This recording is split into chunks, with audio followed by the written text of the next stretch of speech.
Oh, it's been said a bard's life can often be a hard life, or hill and jail to rove and always move from town to town. And some folk have inquired if ever we grow tired of ranging all around the world and never settling down. But one should be a little wary of remaining stationary, 'cause comfortable is lovely, but it's not the way we grow.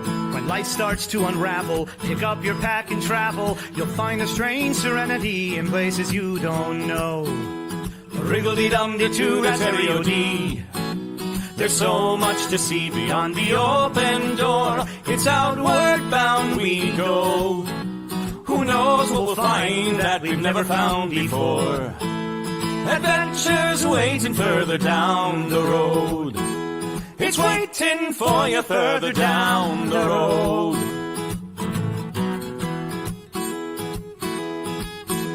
You've got no map for showing which direction you are going. But why start on a journey if you know where it will end? And once you recognize, to anticipate surprise, you'll relish every twist and turn that lies around the bend. Wriggle-dee-dum-dee-too-da-terry-o-dee-da-dee-da-dee. There's so much to see beyond the open door. It's outward bound we go. Who knows what we'll find that we've never found before. Adventures waiting further down the road. It's waiting for you further down the road. Lie-da-lie-da-lie-da-lie-da-lie. Lie-da-lie-da-lie-da-lie. Lie-da-da-lie-da-lie-da-lie-da-lie. La-da-da-lie-da-lie-da-lie. La-da-da-lie-da-lie.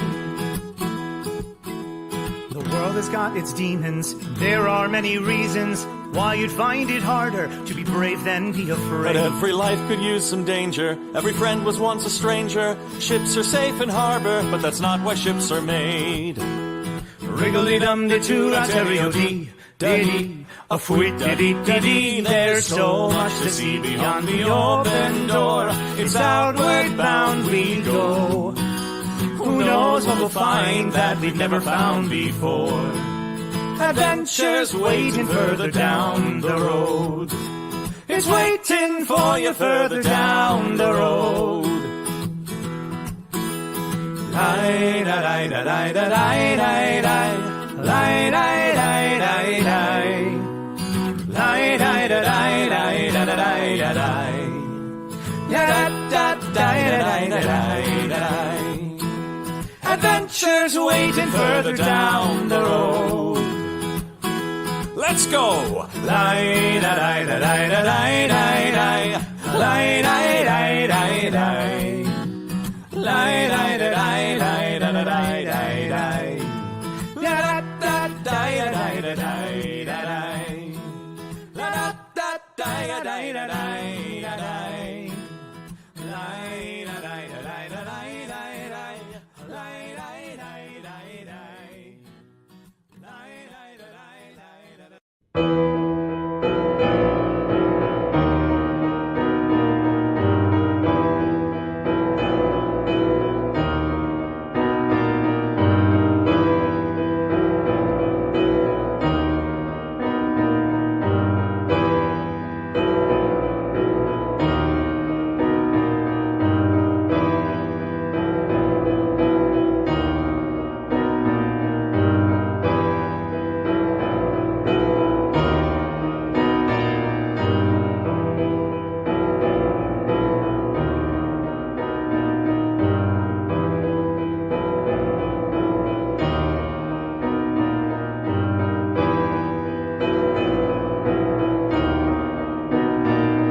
Good evening, friends, and welcome to Gothic Horror Gaming. Nothing makes you feel quite as self-conscious as when you see a picture of yourself in the stream beforehand and realize just how swollen everything about you has become since you were pregnant. It's I'm getting mad. Anyway, greetings, friends. Thank you so much for joining us. We would first like to take a moment to thank all of our sponsors. In particular, we will start with Wren Adventures, who are currently in Scotland playing D&D. So congratulations to them for having a really awesome time. If you haven't seen a whole lot of content on here live, that's partially why, because they've been doing a really awesome event. And they have another awesome event coming up. So we have D&D in New Orleans, December 5th through 9th, 2023. That's going to be playing in a really beautiful space in New Orleans. And then I believe the price includes a trip to the Renaissance Fair, where a lot of our performers are going to also be DMs for the show. So very exciting stuff. You should definitely check that out.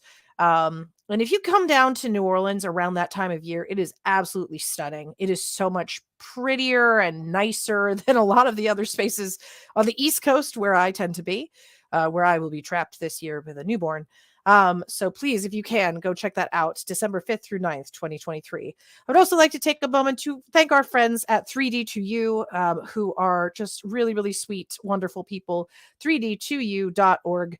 They've been at a couple of conventions that have been going on in the New Jersey area recently. One of their members, Amy, is a member of Chase Treasure as well, and she has also been she graduated with a master's degree in forensic science and has been crucial in strange questions that I have asked on this channel as we do horror gaming. So definitely check out their stuff. They're really fun. We would be remiss if we did not thank ourselves. We have an awesome book out called Dare. It is a collection of short fiction and poetry. It is by myself, Melissa Lee. It is available on Amazon and on Audible as read by our wonderful Gloom Master. So you can check out all of that on Amazon right now. Feel free to pick it up for Amazon Prime Day. It's not all that expensive. I think it's like less than $10. Pretty sure it's like $5.99. It's really fun. I love it. Also, if you would like to support us and our family, I believe that we have a banner that includes our baby registry.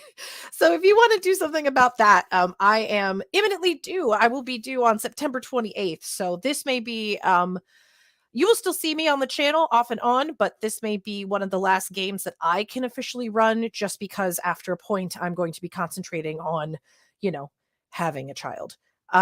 So we'll see how that goes. Now, today is a little bit different than what we usually do. Normally, yeah, not shady at all. Today's a little bit different than we usually do. Normally, we would have all of our players on the channel this week to wrap up our awesome game that is based on the game run by, it's called Death is No Parenthesis. And it is a Delta Green campaign that is created by the people at Delta Green. No, it's Fairfield Project. There it is, fairfieldproject.com/wiki/death is no parenthesis. It was one of a couple of winners selected in, I believe, 2017 for a contest to submit new adventures to the Delta Green platform. And they have, it's a really, really awesome campaign. If you can, feel free to check it out online. You can run it for your own friends at home. It is it's been a really, really fun adventure. However, all of that to say, unfortunately, or fortunately for them, some of our players are on vacation right now, so they were not available to do this particular week. We should be able to wrap up the finality of that game next week. And if you want a recap of what's going on, you can feel free to ask me in the comments. Instead of running an actual adventure, today we're going to be reading spooky stories, and I will be joined by my lovely partner, the Gloom Master. Hello. Hello, everyone. Hello, I'm Tom Sadoiko. I'm the Gloom Master. Most of you are regulars, and I recognize most of you out there. So we're going to read some spooky stories. We're going to do some pop song lyrics as spooky narration. But before we got rolling into any of that stuff, I did want to mention. So Handler Z has one more session here with the Delta Green game, The week after that, that's next week. The week after that, I will be beginning a new chill game. And for those of you who are familiar with chill, it is supernatural is real, but generally in the background, there's an organization called Save that is fighting against it. You're just ordinary people who encounter the supernatural and are fighting against it. So my next one for that is partially inspired by The Dial of Destiny and Indiana Jones, which we just got to see. It's going to be set in 1936 in the South Pacific. We have one player already who is definitely confirmed, and that is Ryan Gelotti. Many of you might remember him from St. Dave John. Adventures. Yes. He is the lumberjackness deployed. So still one of he's my going to be favorite playing somebody characters. different, but he is certainly one of the players that is coming in, and I hopefully we'll have a couple other long-standing favorites that are going to be there. So David Percival, only if the Nazis happen to end up in the South Pacific will there be face punching. We will see if that happens. I will say that we have a good track record on this because we have 1952. I get a game set in 1952 in the South Pacific, and I think there was some face punching. And also we did the Indiana game that was set in the 70s, where a lot of people have been talking about this with Oppenheimer, that a lot of the Nazi scientists were imported to the United States. A lot of them went to Alabama to do the rocket projects, but some of them got into Indiana to do a lot of other industrial projects. And yes, there was some Nazi face punching in that game in particular, which was a ton of fun. And some Russian spy punching as well, which is also always exciting. Well, although I believe Ryan's lumberjack character, Sinjin, I think he did have a couple of punchy in the facey moments.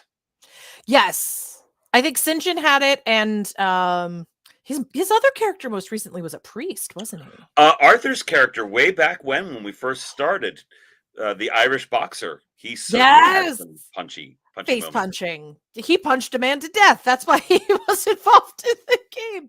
Yep. So yeah. Hey, by the way, still a horror game, horror subjects. So we can say viewer discretion advised, but we're doing our own content today. So just it's since we're doing horror, we might as well mention this. That even though we're not playing the game, we are going to be referencing horror scenes, violence, things of phobias and all that stuff. So, just be aware that that's still going to be a thing that we are going to be mentioning. Yes. So just in case you needed to know that. Yes. But yeah. And feel free to ask stuff in the comments, by the way, if anybody has any questions about what we're up to, or questions about the game that I've been running, questions about maybe previews of what Tom is potentially running, anything like that. Anything about role-playing games, horror, performing on the road at Renaissance fairs, which we do. If you have any questions that pop in your mind that you want to know, feel free to throw them in the comments, and we will address them as we see them. AMA. I thought I would start with a little something goofy and fun, if that's all right with everybody. Sure. So I'm also a voiceover artist. I record audiobooks. Yes. I'm very excited for his next project. I don't know if you're allowed to disclose what you're doing. I wouldn't yet. Okay. It's really good. I've heard bits of it. It's really great. That's all. But so I'm a huge old book nerd. Usually if I find something that's very old, it doesn't matter what it is, I want it. Like a thrift store all the time. So I picked this up. I forget where, but this is called The Children's Treasury of English Song. This book is a collection of children's, allegedly, songs published in 1875. Yes, so this is children who lived in 1875 type level of situation. Yes, this is their fun stuff. And there's all kinds of interesting notes here in the front. I'm going to show you if I can. I don't know if you're going to be able to read some of these things, but that's definitely the word blood. So okay. and the kids over the time have practiced their handwriting in this old book, but it is full of some very delightfully taken in our current context. It's like, ooh, that's morbid. Why would you have that in a children's book? I guess because infant mortality was way higher back then. Just to give you some examples, there's a sea dirge is one of the songs from the children's treasury. But the one I wanted to read for you right now is called The Fairy Life. Ooh. Highlight you. And this is by William Shakespeare. Really? Yes. So I'm not sure where this falls into it's its own standalone poem. Okay. So I'm not sure where it falls into his canon, but I had never heard of this one before. No. And I decided to read it just because of the very first line. I have no idea what the rest of the poem is going to be like, but here we go. It is The Fairy Life by William Shakespeare. Where the bee sucks, there suck I. In a cowslip's bell I lie, there I couch when owls do cry, on the bat's back do I fly. After summer merrily, merrily, merrily shall I live now, under the blossoms that hang on the bough. Come on to these yellow sands, and then take hands. Curtsied when you have and kissed the wild waves whist, foot of fealty here and there, and sweet sprites and burthen bear. Hark, hark, bow wow, the watchdogs bark, bow wow.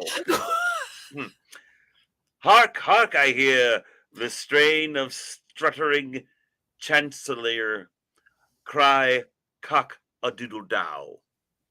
So maybe Something's not wrong the with that most chicken. eloquent of William Shakespeare's works or poems. So something is wrong with that chicken if it's going cock-a-doodle-dow. Yep. But there it is. There's a little taste of things to come. There is from the Children's Treasury of English great. Song from Thanks, Shakespeare. 1875. I want if Shakespeare is doing, I don't know if Dan is doing the sonnets with Shakespeare in the morning right now because he's been doing a lot of other stuff. But if he is, I dare you to tell him about this poem tomorrow. Yes, if anybody is going to be checking out Sonnets with Shakespeare tomorrow morning, please ask him about the fairy life that apparently Shakespeare wrote. Right there. I mean, it makes where sense. it actually came from.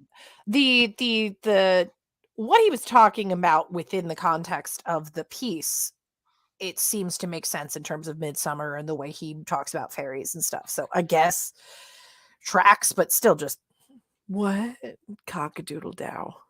Yeah. I just opened to another random page in this book. And keep in mind, again, this is the Children's Treasury of English Song. The entire Rhyme of the Ancient Mariner is in here. Good Lord. So, for kids. Oh, Shakespeare's in Scotland, apparently. Maybe. Oh, he's in there with everybody else? Okay. Possibly. I know Sweet Summer Ingenue is there. Yes. Sweet Summer Ingenue. What's her real name? You're close. It's Chris, but it's Soft Autumn Ingenue. Thank you. Soft Autumn, whatever. Sweet Summer, Soft Autumn. I might have to mark that as like a hey. Sweet Summer Ingenue. I remember the days. Oh, it was a grand and glorious time. I've been drinking red wine, so I apologize in advance. I mean, not that I expect you to understand or appreciate her handle name or anything like that. It's I believe it is based off of for a long time in fashion magazines, they would have you say, are you a summer palette or a spring palette or an autumn palette? And that's where she came up with was a soft autumn ingenue. Gotcha. Take it for what it's worth. I never found out what I was. Pardon me while I reach all over the computer. Is that a moonstone? Yes, I believe it is. I think it is a moonstone, and it is wrapped in copper wire. I got this at a very small festival called the Rusty Scupper Pirate Days Festival in Westport, Washington, which I did not know benefits a baseball team, like a local baseball team in that area. And I was like, this is for, why is Jack Sparrow running around with a baseball team? Okay, whatever. It was a lot of fun. It was a cute little show. We had a great time. But yeah, this necklace, I'm lighting a candle. This necklace was $20. I have no idea why they were only charging $20 for a hand-wrapped moonstone. Like that's that big. That's like, 2 inches long. A minor league baseball team. Okay, yeah. But yeah, I was like, oh, I have to buy something from these people because this is like super inexpensive and really pretty. And I was really drawn to the red copper wire that they had. So yes, moonstone. It's supposed to protect pregnant ladies. Did you want to read one of your stories? I'd have to dig it up, but yes. Okay. I hadn't pulled it up yet. My apologies. This is a story that Handler Z wrote for a writing contest. I did. That you never heard back from them, did you? No, they eventually did announce who won, so I know that I did not, but it was still, I was like super excited about this. It's very odd. We've been pursuing various writing things here and there. Handler Z has that. I've been trying to help her out. A lot of these contests, it's very odd. These writing contests from different literary magazines and stuff. You can't have published it anywhere. Yeah. And that includes like online, like even if you put it on a blog, it counts. Yeah. Yeah. And if you submit to that contest, you are not allowed to then publish it until after it is determined that you are not the winner. Now, once that happens, it's freed back up again. And so that's why we can actually do it for you now. But it's a very odd thing with writing contests as far as what it can have been in before. Do you remember what it was called? I know what it's about, and I know, and I hadn't done anything with it yet, but I'm trying to remember what the heck the dang thing is called. I don't remember the title either. I thought I sent it to you at one point as well, although maybe not. I definitely sent it to Ansa. Let me see if I can find what it's called. All right. Well, in the meantime, while she's looking, if anyone has any questions about voiceover, Ren fairs, horror, role-playing games, whatever, I'm going to ask all of you a question.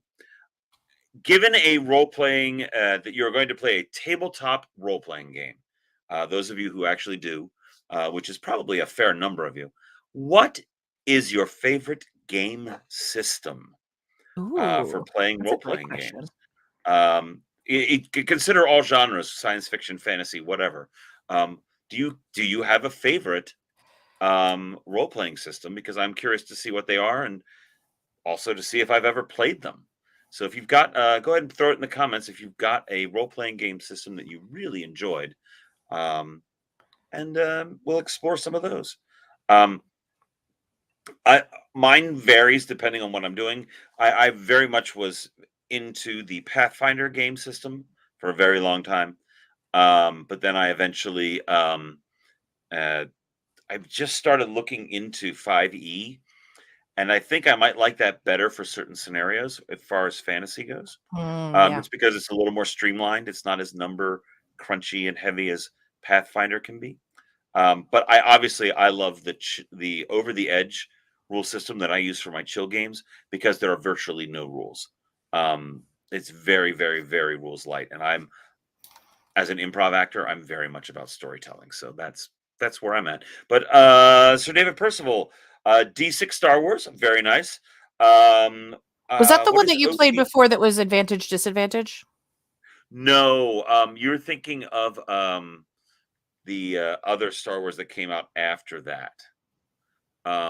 D6 Star Wars, I believe, was before that. Okay. Edge of Empire. Got it. Yes. By ODD, do you mean original Dungeons and Dragons, Sir David Percival? I assume you mean that. which is a great way to have been introduced to role-playing games. The original first edition Dungeons and Dragons is a terrible game. I hate that system. The rules are awful. The whole THACO thing and Oh, THACO is so calculations, and dumb. it Oh my god, it's so dumb. just there's so much stuff that you have to keep track of. It's just Well, maniacal. and then other things are incredibly simplified down. As Sir David Percival said, dwarf was a class. Yeah, see, no. So, but I will give Dungeons and Dragons props for being one of the very first ways that that role-playing games came to be. So, Fair enough. it was originally designed, from what I remember, as a miniatures combat system. It was a way to have your miniatures on a tabletop and let them fight. That was the whole point of it. Was chainmail originally, and then it evolved into Dungeons and Dragons. Which is why in the original D&D, things are listed in inches, because that was the inch you're supposed to measure on the tabletop. So something had a 6-inch range. That meant that on the tabletop, you measured 6 inches. Did you use like regular rulers for that, or like a measuring tape? Originally, either. Okay. But then it evolved into Into the 5-foot squares and increment stuff. kind of Yeah. things, and then thereby, as a result, you could do a grid, and then it evolved from there. But I want to did look at find the the other story, by the way. Talisman. Ooh. Talisman is I played that once or twice. That was very fun. Screaming Dragon, I like that one. Prowlers and Paragons. I don't know that one at all. Huh. Never heard of it. It's a superhero game. I've played Champions, and if you think Pathfinder is numbers crunchy, oh my god, Champions is ridiculous. See, I don't like my math with my role playing as much as possible. If I remember correctly, it was a D100, but the modifiers you could have on it were ridiculous. Oh, that's just too much after a point. Like, I've played Starfinder a couple of times, and I still have theoretically an ongoing Starfinder game with a friend of mine. Some of my best friends that I've known for the last 20 years. But even that can be like I'm just paging through all the special abilities I have. I have a printout of like 7 pages of all of the different things that my character can do, just so that I can remind myself of like, okay, here's this special ability and here's this special ability.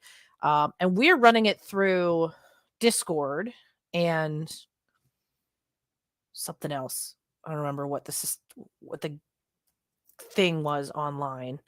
But the macros are already built in, so that helps. So all I have to do is like select something and it does the thing. But I have to remember what all the properties are and whether or not I can do it and what situations call for things. It's just, it's so dumb.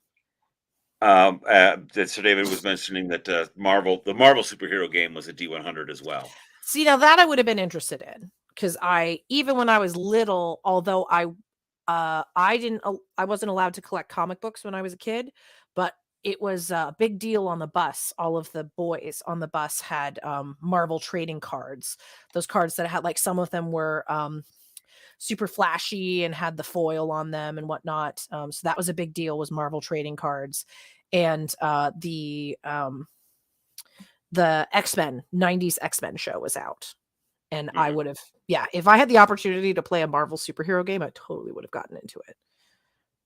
I found the story, by the way. Johnny is mentioning Top Secret. I think I still have a copy of that down in the basement. I bet you do. You have a lot of old games. I used to have it. I played that in high school. I used to play a game with said friends who I'm still doing Starfinder with called Stupid Duel. And it was a card game, and you were dealt like 7 cards. I think like 4 of them were modifiers and 3 of them were nouns. So you would make up via improv. You would be fighting any player in the circle around you, and you'd have to be like, okay, so I encounter you on a bus stop, and I pull out a homicidal clown to attack you. Like, just random situations. And the one that always won was enough. Enough was the modifier. So if you had enough of whatever it was, enough dynamite, enough buzzsaw blades, Oh, I do enough remember that game clown. now. You saying the enough, I remember that. Yeah. If you had enough of anything, you could pretty much win whatever argument. And it was always like, okay, so these two players are fighting each other. Everybody else in the game has to determine who won. Yeah. Screaming Dragons saying about the Prowler uses a D6. Okay. Oh. All right. Yeah, I'm not familiar with that one at all. That's very, very interesting. I'll have to look that up. I started with Dungeons and Dragons, the basic set that came out in the 80s. Guess Bendy Brains, we were talking game systems. What are our favorites?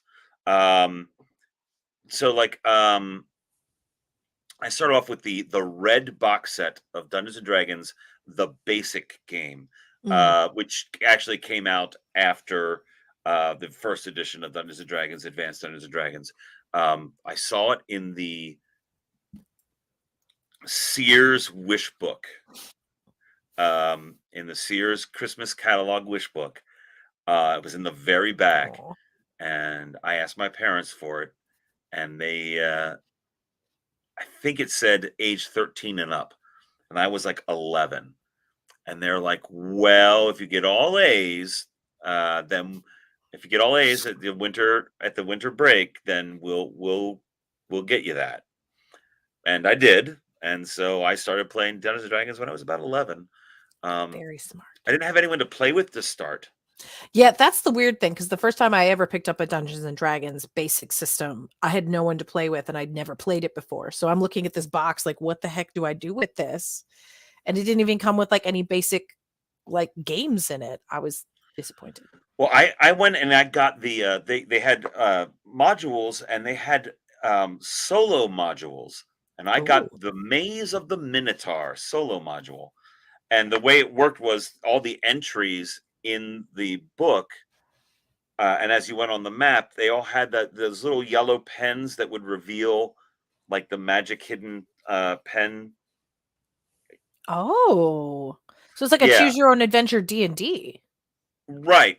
And then you would use the pen to reveal the map and to do all that kind of thing, and it would obviously you could only really play through it once because then everything was revealed, but it was a way to play without anybody else being around. Yeah, Dungeon Magazine. Yep. I also used to get Dragon Magazine all the time. I still have a bunch of them in storage. Fate Core, Bendy, very interesting. I had something. Okay, I'm reading you. Fate Core. So the D20 or percentile. Okay. I didn't play a lot of D&D stuff when I was a kid, but as you, Sir David, speaking of Dragon Magazine, my uncle used to play video games. He still does now. And he brought his system over to the house every Sunday because my mom would cook.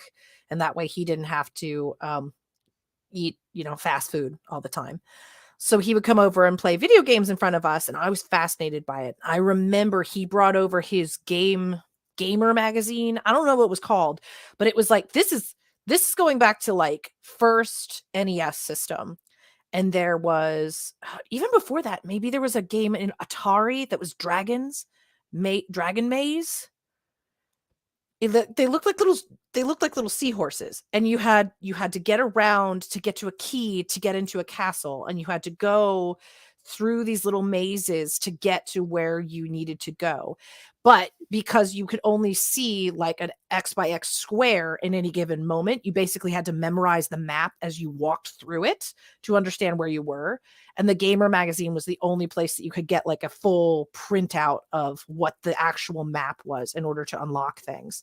So people get stuck in stuff all the time. I you're unlocking a core memory for me. Thank you. Oh, a D20 conversions to let you do basically any kind of cool thing like that. Yeah. Ooh, fun. I've discovered that So I ran a Pathfinder campaign a couple of years ago that Handler Z was in, and I got some inspirations for different ideas of how things were working. So I created. They had a moment where they were going down a river on boats and moving rapidly, and basically I made like a little event tree. All right, do they go left or do they go right? When that happens, here they have to make a navigation check, or I forget what check it was, dexterity, strength, whatever it was. And then and then it would go down to the tree. And then if they went to the left, then that would offer two other options, and so on and so on. Um, all to try to get to the end without crashing. So that was a neat way to make like a cannonball run or race kind of thing. See, Was make that's those fun. option trees to get to where you want to go. I think an underrated thing, and this was something we got to use last week during the game that we were playing for Death is No Parenthesis, is time limits. Is setting a timer of like, okay, you have 10 minutes to do whatever this is. So 10 minutes to solve this puzzle, 10 minutes to unlock this door, 10 minutes to, in our case, it was 10 minutes to speak to a criminal before the FBI is going to come in and be like, hey, why are you interrogating our criminal, et cetera, et cetera. So I think that as a convention, not as the entire game, but as a convention to bop in every once in a while, like, hey, you have 15 minutes to complete whatever this is, or you have, like, oh, okay, you have X number of choices or X number of things that you can get wrong. I find that as a convention to be really entertaining and kind of underutilized. I think because like as DMs, we prepare for so many different eventualities and situations, not giving them a you have to complete it this way or you die sort of situation can be like kind of disheartening, even as people who create stuff. Does that make sense? Well, I deliberately do not plot out every eventuality that the players could do, and I just tend to improv it as I go, because um, the players are going to do what you did not even remotely expect. That's all. That's just a given. Sure. Um, Yep. there's a great guy online. I am not being paid to endorse him at all, but I love his stuff. It's if you look up on YouTube or anything, how to be a great GM. His name is Guy Sklanders. He was I believe he was doing like script writing for animated stuff. Um, and he he's great about doing plot and characters, and he's not system specific in all of his stuff. It could be used for any role playing game. It's basically storytelling in role playing games. How do you do it, kind of stuff. Mhm. But going back to his to what Handler Z was saying about the time limits, and Bendy's saying hesitant about real world limits on game things. Um, um, he did make a good point about sometimes a play will bog down as Mhm. players are like, well, maybe I can do this. I don't know. Maybe I can do that. And their turn just takes a very long period of time as they're running through their options. I've witnessed that. I Um, have been part of that. so one of the things he recommended for something like that was to go around the table, or virtually or in person. All right, what are you doing? They are they hesitate for too long and hem and haw for too long. I'm coming back to you. What are you doing? And now they've just been moved down the initiative order as their character Oh. ponders all their options. So you're not skipping their turn, but you're like, okay, your indecision means you're going to go a little bit later. Boom. So Mhm. away we go, and then come back to them at the end. Hopefully, they will have time to think about what they want to do. Um, Ooh, do you see ooh, what I'm reading Bendy's saying? Bendy Brain right Yeah. now. John Wick's Play Dirty. Ooh, that sounds great. Oh, that sounds fun. Neat. I've never heard of that before. That is one thing I haven't done in my games very much, in any of my games. And I know some people love them, and I kind of want to start adding them in again. Mhm. Puzzles and riddles are a huge part of video role-playing games. Yes. And old school tabletop used to be huge amounts of material was written about different traps or puzzles or like physical challenges you had to negotiate in order to, like, I want to get into the temple, I've got to solve this rune puzzle to get Mhm. into the temple. And some people really love that style of gaming where we're going to sit down and we're going to try to figure out this riddle. Yeah. Um, but that can sometimes also lead to frustration. Yep. Um, so I'm wondering if it's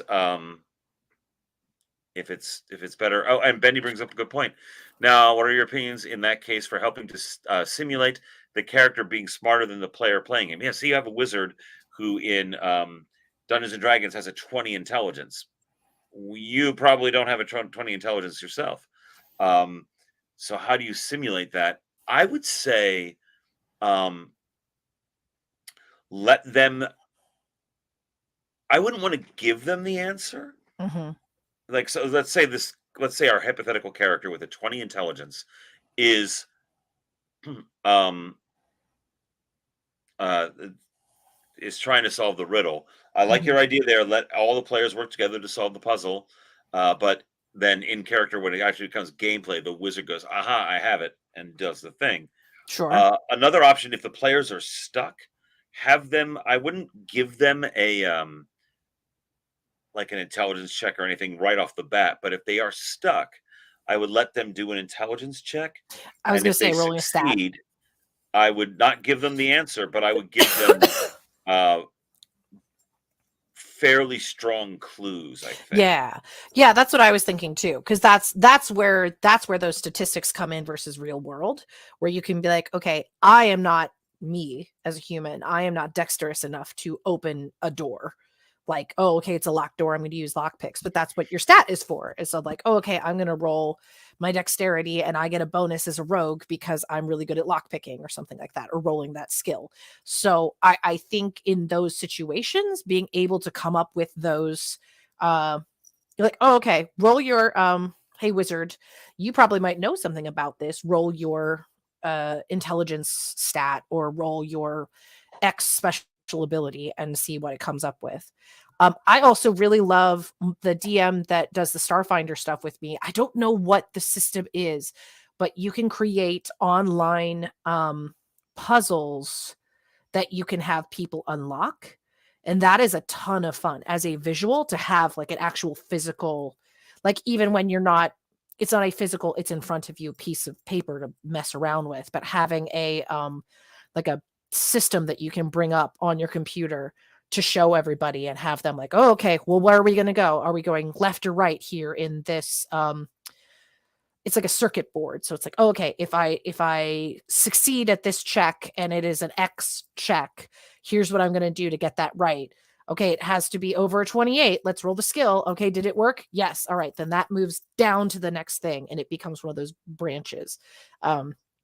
Being able to see the physical puzzles is also, I think, an advantage to the players that they get an actual physical, oh, okay, I'm not just describing this. I can see what it looks like. It's easier for me to figure out. And it's way more exciting too, to just be like, oh, look at it. There it is. I'm so excited.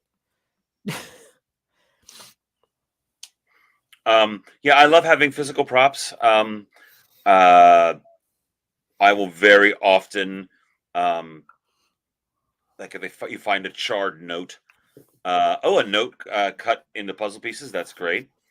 I still Um, have one. I've done notes where I've taken the piece of parchment that I've written the note on, and then I will burn chunks of it. Oh, you've got one right in there, don't you? Think I do.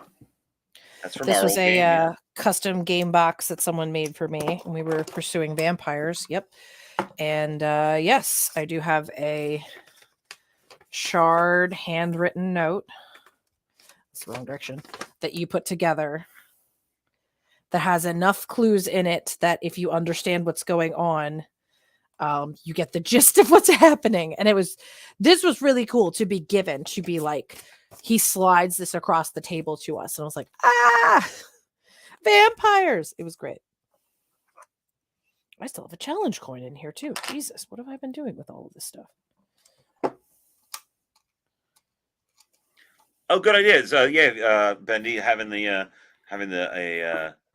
disc, a physical prop, just so you know who's physically got possession of the item. That is also a huge deal, especially the further you get into gameplay, where it's like, oh, okay, who has the lock, the keys?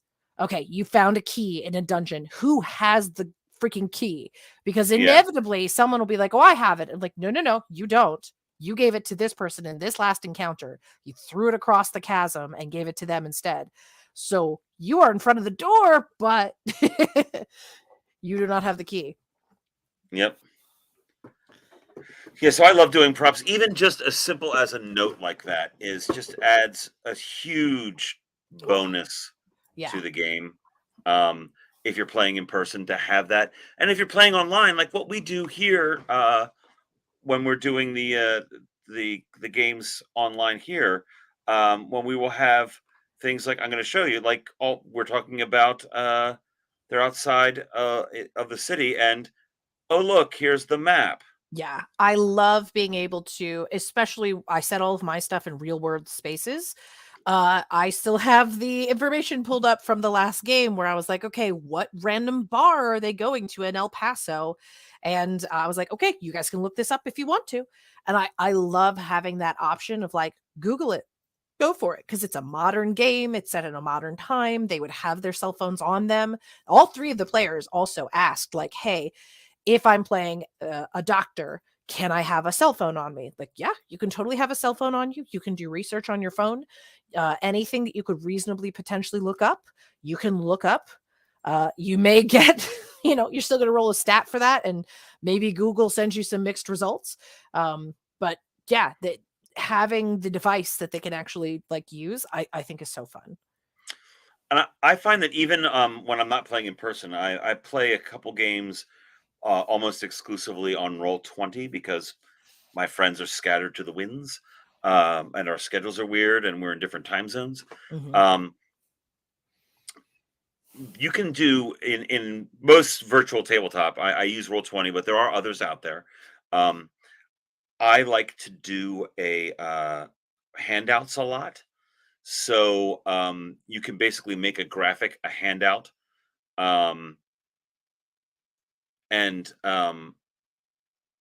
pop that up on everybody's screen. So on Roll20, just like we can do here, we're using StreamYard right now to create this broadcast for you guys. But in a similar way that we can go on here and just throw up, oh, you see this. Dun, dun, dun. That was a really great picture I had to find online. I was like, oh my God. But I do that in Roll20 all the time, and I will throw that up like you find a note. And I've created a Word document with a fancy script and a parchment background, and I throw that up there for them. And then it goes in, they can find it in the handout folder and look at it at their leisure and try to decipher what it says. So even though I'm not physically present, you can still create those props, which just make things so much better and more immersive game-wise to have that sort of thing. I am currently creating a campaign for a bunch of the Pennsylvania Renaissance Fair actors and entertainers. It's going to last about 10 sessions in person. And I am leaning heavily into the creating physical props because I haven't played in person in so long. I'm just jonesing for it. So, and we have that awesome table. We've got a gaming table in the basement. So these players are going to be getting handfuls of props all the time that they're going to discover when they're doing the adventure. I'm very much looking forward to it. We're going to have like a toy box set aside of just, here's the props from the last game. Like, I might run downstairs and get my donuts. I thought I brought them up here and I'm disappointed. Get your what? Donuts. Oh, your donuts. I had Chinese food last night and I bought donuts. I need donuts. No, the basement is not wood paneled. No. However, it is covered in fantasy artwork, Yes. swords. There are probably, what are there, about 6 or 7 swords hanging on the wall. Yeah, and we have another one we have to bring down there because it was hanging like a sword of Damocles over top of the changing table. We were like, we should move that one. It's heavy. You said we should move that one. I was Because it's big. Because it's a heavy sword. It's a replica of a hand and a half Scottish sword. Yeah. It's there's a glass display case full of miniatures down there. Yes. It's there's lamps hanging up all over the place. It also has, and I have to point this out because people have made jokes about this on Instagram. It has a bunch of those nipple lights. You know what I'm talking about? It's a light sconce in the ceiling that has like a little dot at the bottom of it. And it just, there's, I think 6 of them. So every once in a while I'll be in the middle of like gameplay and I'll be like, boobs. Like it's just everywhere.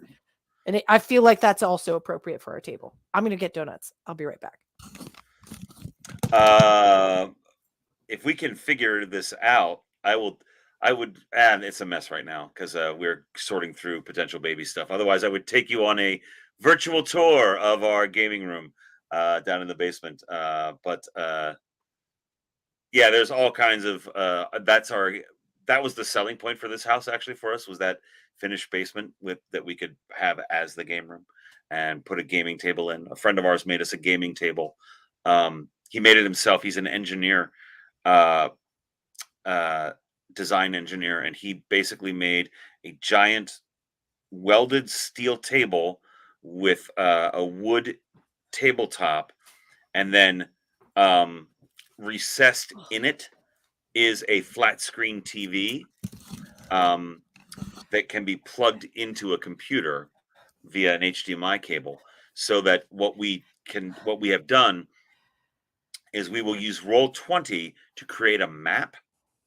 We will put that map on the TV in the center of the gaming table, and then there's a layer of plexiglass over top, so we can have the map underneath and yet still use physical miniatures to move around on the map. Yeah, that's it has really been cool. delightful. And Bendy, yeah, I wish I had a fake bookcase with a hidden door. That is a goal. That is a. You know what? If we ever end up buying a house where we can do a finished basement, or it has a finished basement, and we've bought the house, we can replace the door to the basement with a bookshelf, and then oh, okay, surprise! And you open it, and it goes down the stairs. Yeah, absolutely. But no one needs to know there's a basement. Yeah, and we were talking about swords. How many swords? What did I say? I counted 19. We had at least 19 at some point. Yeah, 19 are on the walls, I believe. Yeah. Oh man, what is the name of the book that would which book do you have to pull to open the secret bookshelf? It would have to be a book that you would hide a mechanism in, so it couldn't be a book that you actually enjoy reading. You'd have to get like a secondary copy of it. Well, and you couldn't make it too obvious. It would be the 2 towers. well, you wouldn't want it like you wouldn't want it like something like, I'm trying to think, like Aladdin or something like that. You wouldn't want that because that's an open says me. Like, nah, that's a little too obvious. But I would still want a clue in it. I'm sorry, I'm eating donuts in the middle of this. I can't stop myself. Let's see. What do you all think? Latch by a key.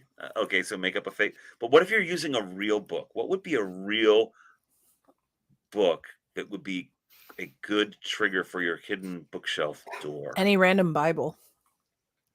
No, I mean, we're looking at.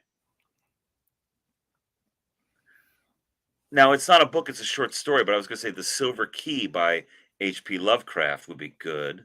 Mm-hmm. Cask of Amontillado. That's not bad. That's not a bad idea. Also a short story, though. It wouldn't be a full-size. Yeah, it's a short story. Mask of the Red Death. Yeah, what's a full-length book we could use that would give you a hint, but without being blatant? Um, A book on home repair. I love that, Screaming Dragon. That's oh, great. that's not it. Yes, Screaming Dragon, a book on home repair. Bob Via's This Old House. Yo, I followed the trans handyman, and I really, really want her book, by the way. It's super awesome. Oh, anything with a Batcave Batman novel. No Man's Land. All right. Yo, I did get this will impress a couple of people. In 1989, when the movie first came out for Batman, they did a series that was a bunch of short stories about Batman and the Joker that were written by famous authors, including there's a Batman story by Isaac Asimov. I just got that book, and I'm Neat. super excited for it. Narnia. Narnia is a good. Okay. Yeah. There's what is? I read them when I was in elementary school, but one of them is named something Door. With the Narnia books? No. Yeah. I thought one of them was the something Door along the way. Mm. I'd have to look it up. I'd have to Google it. The Narnia books, but I thought one of them was a something Door was the title of it. Like there's Lion, the Witch, and the Wardrobe, the Dawn Treader. I don't remember Prince all the others. Caspian is one of them, maybe. Well, because a character is Prince Caspian. Okay, it's the third one. Great.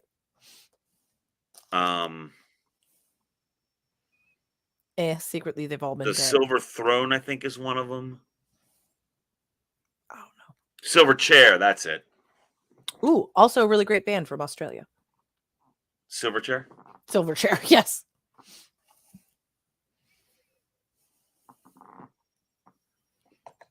Boy, we've gone off on a big old tangent. Yeah, I have my story. I'm ready if you want me to do it. Oh, did you find it? Yes, I did. I mentioned that like twice. You were so busy with all the other things. It's up to you if you want me to read it or not. It is, let me see how many words it is, because I had to pull it up on Grammarly, which is an awesome program if you're a writer. It's less than 2,000 words. And you're going to read this one? Yes, this is mine. I'm going to read it. If we release it in a book next year, that will probably be the goal. Then I will put this in it somewhere in the front because it's really good. And then I'll probably narrate that. Yes, at that point. Right. All right, Bendy. Good to see you. Have a great night. Bye. All right. I'm going to step out of the way and let you read your story so I can go get some more wine. Okay. Do you want to just go out or just walk out? I'm gonna go out and let you do it, and then I will be back when you are done with the story. Okay. All right. So this was a piece that I wrote specifically for a contest with Rusty Quill. If you've never read any of their stuff or seen any of their stuff online, Rusty Quill Gaming, they do a gaming podcast as well. And they were known for the Magnus archives. And they had hello. It's freaking weird that you're right here. Hi. It's like very, very rarely are we in the same house. So this is kind of nice. So this is a story that I based about a real thing that happened. And then I just sort of extrapolated. In the Pacific Northwest, specifically around Washington and Vancouver and places like that, there have been, and you can look this up, a number of feet that have washed up on shore. Feet, shoes, mostly running shoes, and they have reasons behind it. You can actually look that up. But I had it just decided in my mind, I had this idea about, okay, those feet washing up on shore, and what does that mean? And so that's where we start from. This is called Footprints in the Sand. And I don't think I've ever really read this to anybody else, other than the couple of people that beta read it for me. So here we go. Footprints in the Sand. Sometime around 4 a.m., on an empty night without moon or stars, Spencer crunches along the beach of Jericho on the hunt again. This is the third time this month he's used his insomnia to throw him out of his comfortable bed, compelled to accomplish a task he's still not sure will be doable. He cannot be certain if free will drives him to drag his boots through the wet, sucking environment or fate. He's not sure he cares. In his weariness, his penlight almost misses the reflector's glint in a pile of seaweed. His energy surges as he scrambles across the squelching sand to his prize. Spencer is near giddy as he picks up the sneakers and knocks the grit off. Minimal wear and tear, size 10, not super waterlogged. They're still heavy with the feet trapped inside them, whitish indigo at the bloodless ankles. Are these the right ones? If Spencer can get Jamie the right pair, then everything will change. Jamie. When Spencer closes his eyes, even just to blink, he sees the driftwood brown-gray skin, mottled with white like harbor seals, and the deep black eyes peering up from the dragnet. His skin crawls and exults at the memory of soft, waterlogged hands brushing the loose black hair back from his scalp, a touch both terrible and hauntingly familiar. It can't be the same Jamie he grew up with. Spencer knows this, but maybe this new version will make up for the one he lost. It's what his father believes. Spencer wraps the rotten feet in a thick plastic sheet and deposits them into a well-worn tan backpack still marked with the words, "I love you," on the inside flap. The boot prints he leaves on his jaunt back to the parking lot are much lighter than the drag marks he dredged into the soft shoreline earlier. The sun is a red line as he puts his ancient Ford truck into drive, meaning he's running late for the morning halibut catch. He needs to get out there as soon as he can. He knows Jamie is waiting. When the boat casts off, the sun has grown from crimson to bright fish roe orange. All other commercial vessels, the ones still left in the Salish Sea, are already hauling catch. Captain Timmins doesn't scold him, not anymore. It's Spencer's dad's boat, and with the recent disappearances along the waterway, fishing hasn't been as time-sensitive as it once was. Spencer stows his package in his locker, hoping the cabin's warmth won't make the feet smell like anything more than fish, meat, and seaweed. This is the third pair he's stowed in as many weeks, but Jamie won't come if they aren't just right.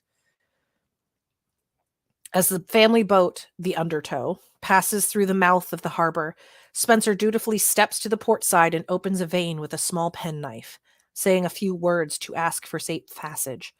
Every time he does this, he's near positive he can hear a cry, gull-like and distant, acknowledging his sacrifice. Merv and Jeremy, the other crew on the Undertow, their arms smooth and white, look away when he bleeds along the harbor. He ignores them. They don't understand. Some of Spencer's oldest memories are tracing the marks on his father and grandfather's arms with his fingertips, while they spun tales of their travels between sips of whiskey. Stories of kelpies, selkies, and the dangers of killer whales, unspooled like cable yarn from a sweater. That's what Spencer's own scars remind him of, the thick ropey strands that bind them all together. The spray kicks up as they make their daily rush out to the fishing grounds. The salt mixes with the tears streaming from his eyes, half drawn out of the speed they are traveling, half from sleeplessness.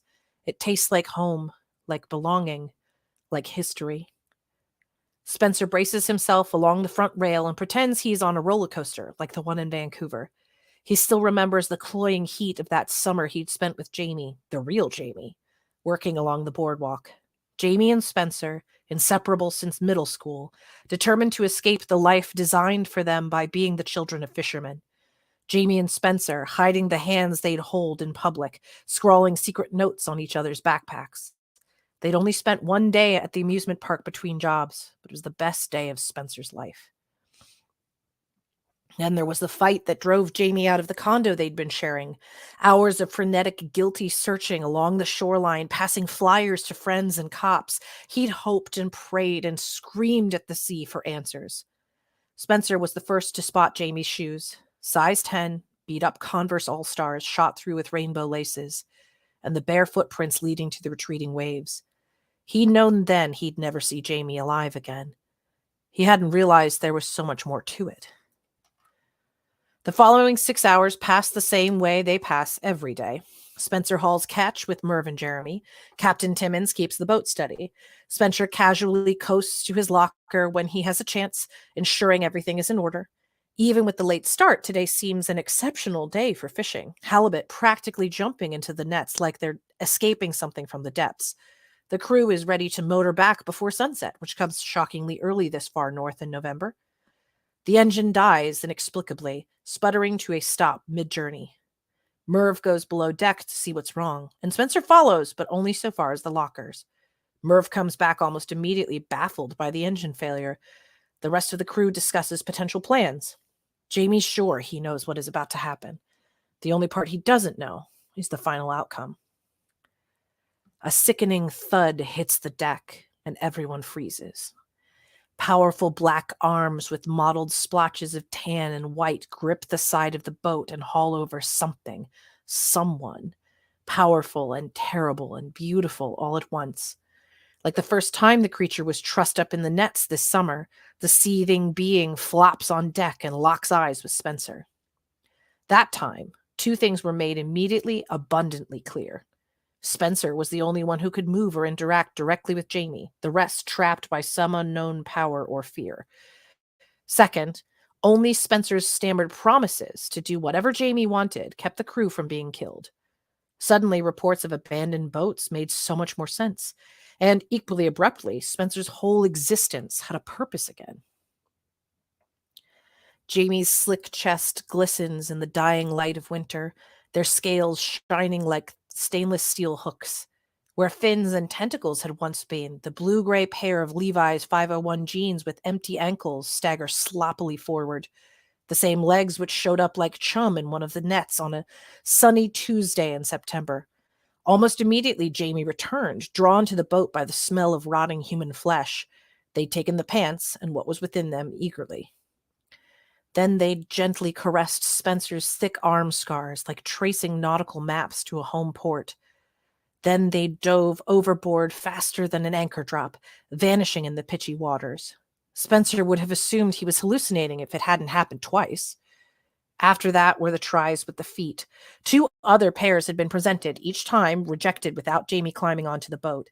Each time the rest of the crew came out of a trance, behaving as if nothing strange had occurred. Each time, Spencer remembered his father's tearful speech about enough sacrifice bringing those lost at sea back to those who had faith. Each time, Spencer believed a little harder. Spencer presents his precious trainers to Jamie, who stares at them with glassy black eyes like a dog's or a horse's. Jamie runs a wet, webbed hand with claws like deck screws reverently along Spencer's left arm, his newest scar opening with a flash of pain against the salt encrusted on Jamie's limb. Then Jamie takes the plastic-wrapped shoes and dumps them out on the deck. Spencer stares dumbstruck as tiny, odd tentacles, all white and nearly translucent, emanate from the empty holes of Jamie's pants and shiver along the deck.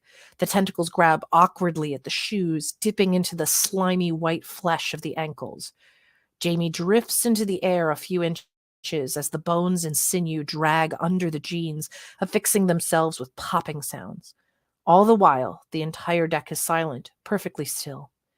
When Jamie stands, really stands, on 2 real human legs and 2 actual human feet in front of Spencer, he nearly weeps with joy. Then Jamie's mouth splits from ear to crested ear with the sharp teeth of a mako. There are still no words from it, but a strange and gull-like cry rakes out along the waves like a foghorn. It is answered from over the rail by a dozen more.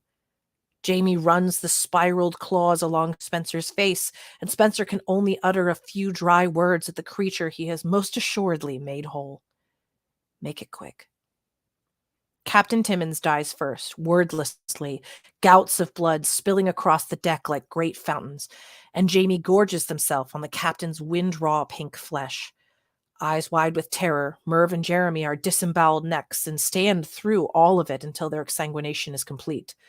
Their bodies are tossed overboard by Jamie's strong hands, and Spencer sees a dozen more mottled heads bob up from the surface in eager anticipation. Once again, Jamie drifts those horrible nails along Spencer's face in a familiar caress, and knowledge seeps into his mind without conscious thought. He is both terrified and excited. He knows what happens next. Spencer motors back toward the beach of Jericho, confident it will be practically empty this time of year. There's only one person he wants to share this new faith with. The rest don't deserve it. During the hour spent heading to the shore, the porpoising bodies of the other creatures keep pace along both sides. He swears one of them wears his mother's face. He hopes he isn't just hallucinating it.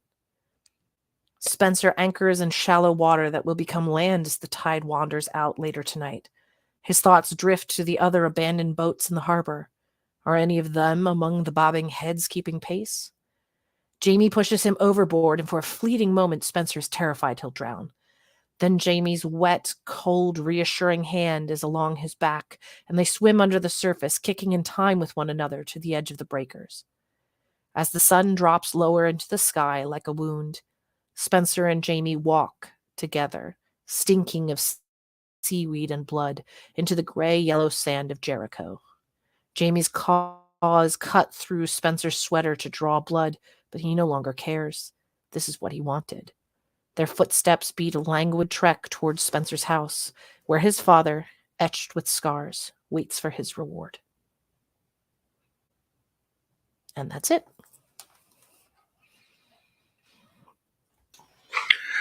I was sitting here listening to it. I'm going, didn't I record this? I don't think you did. I think I did. I at least I read through it a bunch of times because when you were writing it, you kept giving it to me to help you out with a couple moments here and there. Did I? Yeah, I definitely had you read it, but I don't think that you recorded it because I never sent it anywhere. No, I don't. Because the wording at the very end was slightly different from the last version I saw. So I don't think I recorded it yet, but it was so incredibly familiar because you kept sending it to me going, how does this sound? How does this sound? I edited that thing must have like 10 times trying to get it right and to make it good because I had this idea in my head and I wanted it to fit a specific kind of narrative. I feel like I really captured that well. I was super proud of that one. That one makes me really happy. No, it's very good. I like it.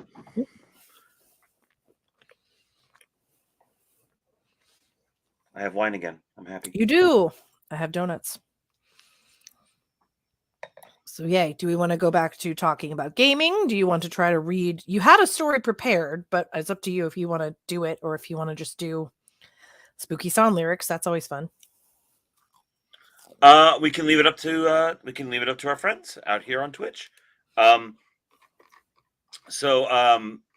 Z has selected a story by Ambrose Bierce. We did one of his before that I read last time. This one is called The Moonlit Road. It is, when is it originally written? It's originally published in Cosmopolitan in January of 1907. I've read through it. It's pretty fun. Oh, thank you, Sally. Thank you, Rhubarb. Thank you, Screaming Dragon and Twitch. Johnny O Twitch. So I'll leave it up to you. If you want me to read that story, or I could save it for another time. Or I could just do, we could do a couple spooky song lyrics and just end up early here a little bit if you guys wanted. Yeah. And that's fine too. I had a particular request for the Glue Master for this week because there was a song that came up in my Big 80s countdown and I was like, how does anyone like this song? It has the dumbest lyrics possible. So I preloaded the deck with that one. I think you guys will find very funny. You got to tell me that one again so I can pull it up. That was Poison Arrow by ABC. And it did end up on the countdown for at least a little while. I think it was 1982, 3, something like that. But it's a stupid, stupid song. Oh, there's a lot of that repetition in it. Yeah. Yes. Do you want me to do that real quick? I am personally leaning toward the fun song lyrics. And you had a couple of good suggestions online as well. Yeah, we had a couple people throw on our Nat 21 Facebook page some suggestions. I do not know if they are here now because sometimes the names are different on Twitch or on here. And I'm not going to go prying to find out. I expect 1982 release. respect Thank you, your Sir David. anonymity. All right, so we'll start off. Well, I'll do Poison Arrow first. I'm going to react in the corner over here, so you're going to watch me laugh. Okay. Through this whole. Oh, Sally threw some on Discord. Can you? Yep, I'll pull that up for you. I haven't looked on Discord yet. But while you're doing that, here is the song "Poison Arrow" by ABC from back in the '80s, and I will do it as an overly dramatic melodrama. All right. If I were to say to you, "Can you keep a secret?" Would you know just what to do or where to keep it? Then I say, "I love you. Foul the situation." Hey, girl, I thought we were the right combination. Who broke my heart? You did. You did. Bow to the target, blame Cupid. Cupid. You think you're smart? Stupid. Stupid. Shoot that poisoned arrow to my heart. Shoot that poison arrow. Shoot that poison arrow to my heart. Shoot that poison arrow. No rhythm in cymbals, no tempo in drums. Love on arrival, she comes when she comes. Right on the target, but wide of the mark. What I thought was fire was only a spark. The sweetest melody is an unheard refrain. So lower your sights, yeah, but raise your aim, raise your aim. Who broke my heart? You did. You did. Bow to the target, blame Cupid. Cupid. You think you're smart. Stupid. Stupid. Shoot that poison arrow to my heart. I thought you loved me, but it seems you don't care. I care enough to know I can never love you. Who broke my heart? You did. You did. Go to the target, blame Cupid. You think you're smart, that's stupid. Right from the start, you knew we would part. Shoot that poison arrow to my heart. There you go. Oh, that is the dumbest. The middle section actually has some poetry to it. I didn't realize that from just I don't want to. That was pretty. That one verse, I'm like, oh, that's actually kind of good. And yeah, then the beginning is like stupid, and I'm like, what? Why? And everybody, if you don't remember this song, you would remember the refrain as a "shoot that poison arrow to my heart, shoot that poison arrow," and it's very, very whiny Brit pop. It is, it's awful. Feel free to look it up. It's terrible. Let's plug my computer back in because I accidentally unplugged it. I sent you the suggestion in the private chat. I think we did that one already. I Will Survive? I seem to think we did. It's possible. It's been a while.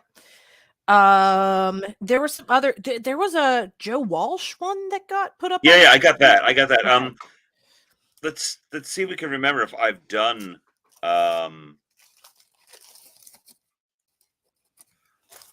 I think we've done I Will Survive before, because I was just scanning through it and I'm like, I seem to recall doing it as an over-the-top melodrama. I think I remember you doing that. And now you're back from outer space. Like, I just remember that's line. the part that made me really think about it. Because I did it like a "now you're back from outer space." I seem to recall that. Mm-hmm.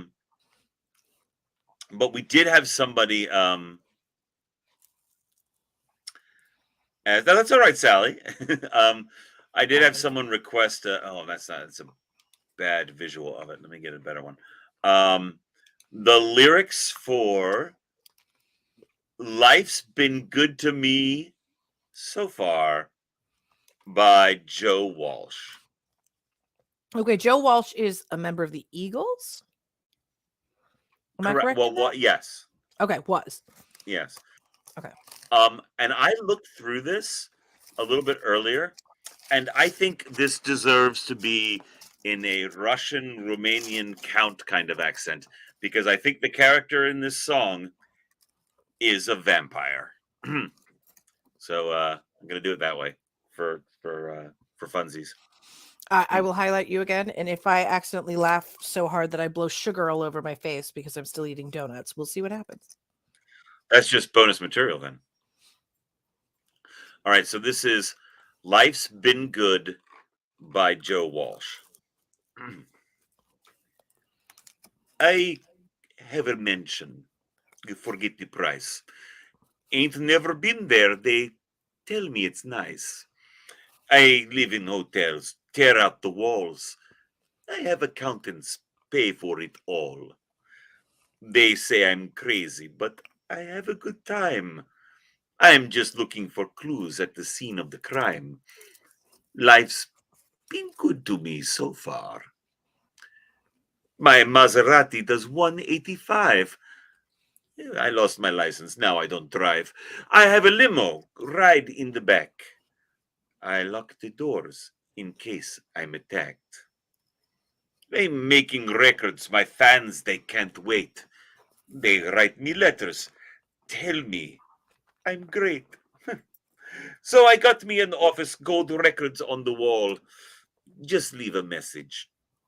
Maybe I'll call. Lucky I'm sane after all I've been through. Everybody say I'm cool. He's cool. I can't complain, but sometimes I still do. Life's been good to me so far. I go to parties sometimes until 4. It's hard to leave when you can't find the door. It's tough to handle this fortune and fame. Everybody's so different. I haven't changed. They say I'm lazy, but it takes all my time. Everybody say, oh yeah. Oh yeah. I keep on going. Guess I'll never know why. Life's been good to me so far. There you go. That's fascinating. What an interesting song. I dig that. I thought that was really cool. And it Undeath has been good to him so far, yes. Yeah. underrated accent. I know you can do the Russian accent, but I don't ask for that very often. And I like that one. That's good. Yeah, I mean, I drifted a little bit because I didn't practice this at all. But the audiobook I'm doing right now is that I'm recording right now. It's a romance novel, but it's a supernatural romance novel, and it's set in Hungary in 1602. Yes. But the author did not want a Hungarian accent because that would throw things. That would be a little too confusing. It'd be really hard to figure out, especially as an American release. However, some of the place names and family names in particular, she did want the actual Hungarian pronunciation for. The story references what we Americans would call Elizabeth Bathory, Bathory. But in Hungarian, it's Erzsébet Bathory. And it's the towns. She was Hungarian, right? Yeah. Okay. The towns of Buda and Pest, Shavar, Varad. So for certain things, she wanted the accent, but not for the general dialogue. But then there's a Turkish character that shows up, and she wanted that in the Turkish pronunciation. And I'm going to throw it in the comments of how it's spelled in basically anglicized alphabet. This is not the actual but this is the just throwing up in the comments. And that took a little bit to figure out. It's the first one is the hardest part. It's Haji Ivazade Pasha. Haji. That's a Haji. J sound. But it's not Haji like like Arabic would be, but it's close. It's Haji. Haji. Okay. Haji Ivazade. Haji Ifizade. Yeah, so Haji. looking up these pronunciations was great. But this is why I married him, is his intense research into Turkish accents. That's but like the Carpathian Mountains, it is Carpathian. It's not Carpathian. Okay. Yeah, that's actually how you pronounce that. Great. It's not anything excessively weird. But then there are names in there that are actual Hungarian names. Like I'll throw it in there. That one, that's actually pronounced János. János with an H. Yeah, emphasis on the first syllable. János. János. Yeah, I would have said Janos or John. Yep, I would have said maybe János. I didn't know the S. Yeah, was in the Hungarian, a lot of the plain S's become sh sounds. Huh. Yeah, János. Yeah, exactly. Yeah, like the guy in Ghostbusters. Yep. You're right. That is exactly what that is. A reference to that. So yeah, there's a lot. I'm not the best with all these accents, but I really do enjoy trying to play them. I mean, like my favorite obviously is German. German is fun. I love it when you do German accent. I kind of want you to do Swedish for something, because you can do that pretty well too. I need a little bit of working into to get to Swedish, because it gets I drift when I do like an ABBA song. I drift from Swedish into Norwegian and then into German. Yeah, it's like this arc, because they're all related languages, so they are. The accent kind of winds its way around to that. There's a great town. It's an actual town in Hungary. You putting your friend, who I'm guessing is pronounced Shaba, by that C and S in the beginning. It's probably Chava or Shava, probably Chaba. I would have to look it up. But there's a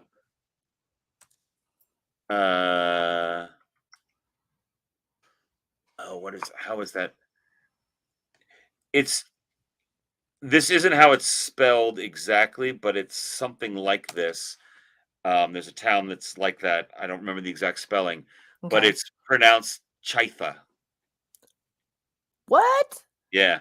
I went on a Hungarian language website and put this in, and it's Chaitha is the name of the town. But it's spelled pretty much like that. Very similar to that.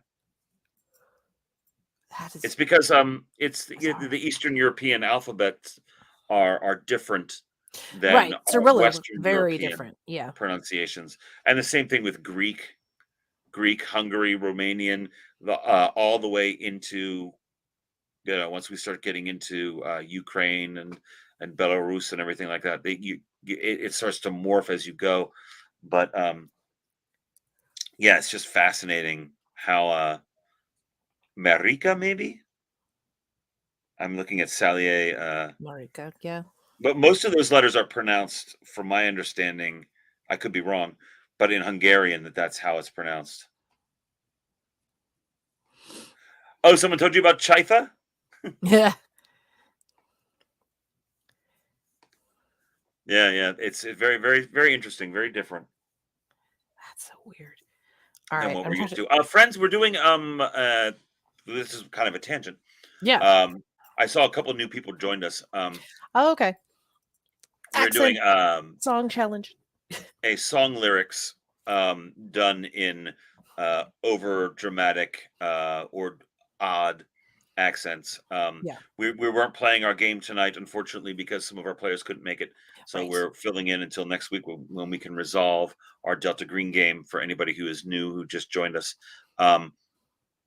So if you have any song lyric suggestions, I will say, if it's already a creepy song, it's not going to be as effective.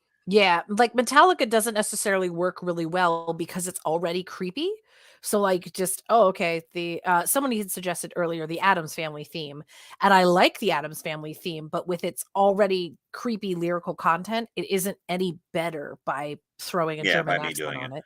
Yeah. Whereas here I have The Summer of '69 by Bryan Adams, which I would love to do for you all. I used to do this one in a cover band, so I feel like I've got a bias to it already. I'm trying to think of what accent or style I should do it in. I mean, you were just talking about German, like you really like German. You could do that. Okay, I can do it as German. German Summer of '69. the German Summer of '69. All right.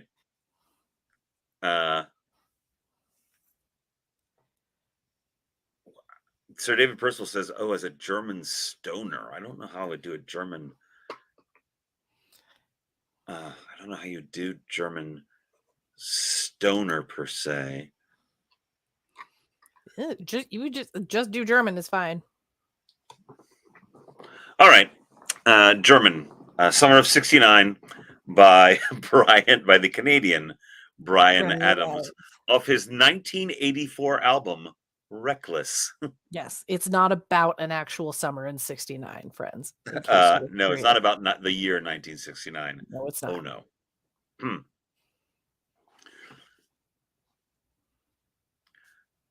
Yeah, I've got my first real six string. Bought it at the Five and Dime. Played it till my fingers bled. Was the summer of '69. I'm slipping into Romanian. Sorry. No, get back. Hang on. Give me a moment. German. Yeah, and this is good. Yeah, it's very good. Yeah. I got my first real six string. Bought it at the Five and Dime. Played it till my fingers bled. Was the summer of '69. Me and some guys from school, I'm going Arnold now, had a band and we tried real hard. Jimmy quit and Jody got married. I should have known we'd never get far. Oh, when I look back now, that summer seemed to last forever. And if I had the choice, yeah, I'd always want to be there. Those were the best days of my life. Ain't no use coming in complaining when you got a job to do. I spent my evenings down at the drive-in, and that's when I met you, yeah. Standing on your mama's porch, you told me you'd wait forever. Oh, and when you held my hand, I knew that it was now or never. Those were the best days of my life. Oh, yeah, back in the summer of '69. Man, we were killing time. We were young and restless. We needed to unwind. I guess nothing can last forever. Forever, no. Yeah. And now the times are changing. Look at everything that's come and gone. Sometimes when I play that old six string, I think about you, wonder what went wrong. Standing on your mama's porch, you told me that it'd last forever. Oh, and when you held my hand, I knew it was now or never. Those were the best days of my life. Oh, yeah, back in the summer of '69. It was the summer of '69. Get to the chopper.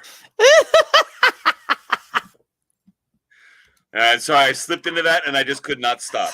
Nope. We got trapped in Arnold land, and that's could not. I slipped into Arnold and there was no coming out of it. It's just very, very aggressive Austrian accent. That was just where it went. Sorry. It was fun though. It was kind of fun. You had like, because I know there's like, I guess nothing can last forever. No. Yeah, and you were like, no. Yeah. that right there. That's the moment of the show.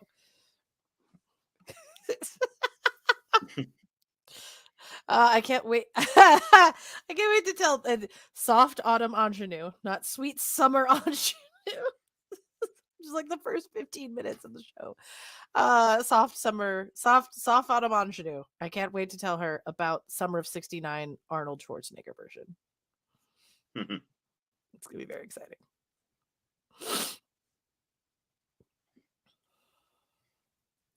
Yes. Yeah. That's what I was saying.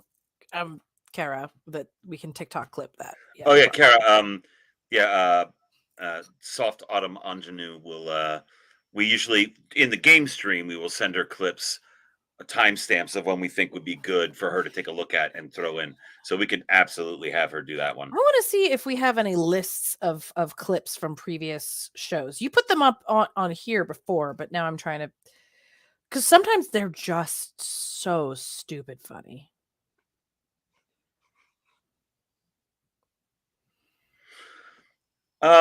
Okay, so we've got I've got about one more in me, and then I'm afraid I'm going to have to be done. Okay. But while we're kicking around trying to see if there's another song you want me to do in a certain goofy way, as a narration, throw it in the comments there, and we'll see if we can get another song out of this. But while I'm doing that, while we're waiting to see that, we really had a great, interesting discussion earlier about role-playing games, different gaming systems, our favorite gaming systems. I did find a very brief, if I may jump in for a second, just a list of fun moments that happened in a previous adventure. All right. From Chris. It's just this is from the first game session that we had for this particular show, which I sent on Wednesday, June 14th. At 22 minutes in, Uber, I assume it exists in Texas.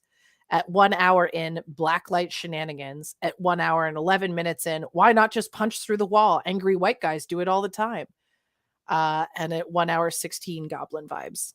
So I just like, why not punch through the wall? Angry white guys do it all the time. I'm like, nope, that was a clip. Sorry. Please continue. No. Interesting discussion from before. Do any of you have a gaming system that you absolutely loathed? A gaming system that you played once upon a time, a tabletop role-playing game, and you played it and went, oh, this system is just bad. This is just not good at all. I don't know if anyone has one of those. Oh, you didn't like White Wolf. All right, that's fair. I was okay with the White Wolf stuff, at least early on. I haven't played it lately.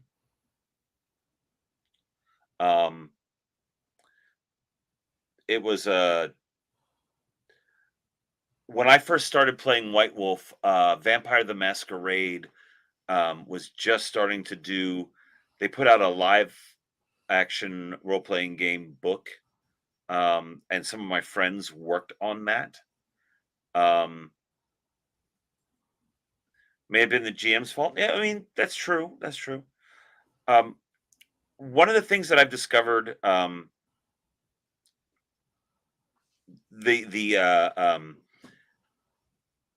can't necessarily always blame the game master, though you certainly it's a shared blame. As a game master, I like to find out what kind of game my players are going to want to play. I will outright ask them at this point in my life, hey guys, we were talking about running a Pathfinder game. Do you have a particular type of feel you want to the game? Do you want a high fantasy game? Do you want a goofy, fun, shenanigans, Terry Pratchett-esque kind of game? Do you want a serious Geralt of Rivia type of game? Like, what kind of game do you want? And I poll rather the players to find out what kind of game they want. Do you want a highly political game? Do you want to just swinging swords all the time kind of game? Because I can tailor the game to what you guys want. So I'm reading back through comments now. Oh, the GM kept killing off for acting your alignment. Yeah. I will say it is hard to run a game when you have either chaotic or like lawful evil characters, because we've done that where we both played a game in New Orleans that Paul ran and we were the bad guy team and we ended up facing off against a good guy team.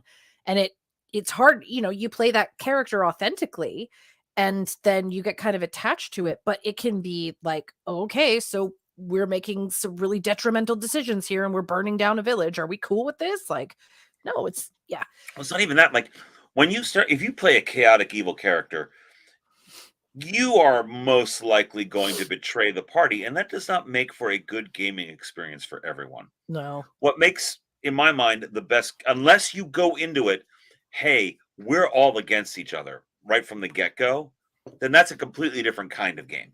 Sure. But if you're an adventuring party and one person goes, I'm a chaotic evil rogue, I'm going to just F with everybody the entire time. Well, you know what? Yep. That's not going to be a fun experience for all of those other players. We played that So, in early Starfinder. There was a character that was a yes, Yosoki that was a he I stole remember stuff that. and he kept trying to steal stuff from all the people that we were talking to. And I was like, would you stop? Like, you're gonna get us arrested, and we're trying to help these people, not loot all of their stuff off of them. This is a Well, stupid and in the same choice. way, just as the game master needs to poll their players and go, what kind of campaign do you want? Yeah, I think it's just as important for the players to get together as a group and go, what kind of characters do we want to play so that we are not in conflict with each other throughout the entire gaming session? sure. Like, if we're all going to be backstabbing jerks, then that's a different kind of game. And Hmm.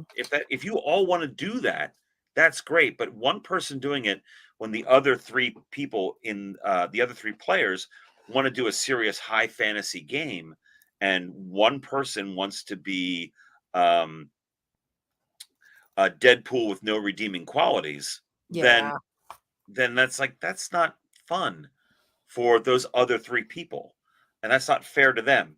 If they, however, those three players go, no, we like the challenge of having to deal with the rogue screwball over here, then fine, sure. But come to that agreement before you start playing, because otherwise you're going to make a lot of unhappy people. well, and I'll go back to what Kara is saying. So, where you're killing off all of your players and stuff, that to me, and this is what I like to term it, to me sounds like a birthday party game. And that's where the DM has created a scenario that they want played in a particular fashion and hasn't really considered the players in the process. And I ran into that a lot when I was LARPing, where there would be people that would create a game and it would be like, oh, well, this is a game that I am doing because I want to make my girlfriend happy. And we're like, well, but there's 50 people playing this adventure. It's not just you and your girlfriend. So, like, yeah, you made your girlfriend a badass character, but there's also all of these other people who could still kill her if we wanted to. So, like, get over yourself and figure out who you're designing this game for. And Kara, I think that's probably what happened to you, was that, you and your party had a good thing going. And then the DM was just like, no, this isn't the way I wanted this played. And it's my birthday party and it's my game and I can do what I want.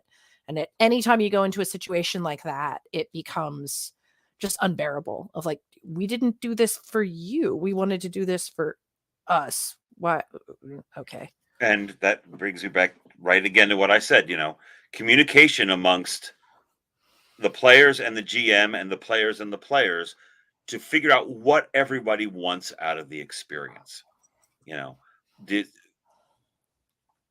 do you want a game where characters are dying left and right and you have to keep coming up with new characters because you want that gritty, oh my God, oh, the attrition, oh, it's horrible. And if that's what you guys want, then sure, great. Yeah.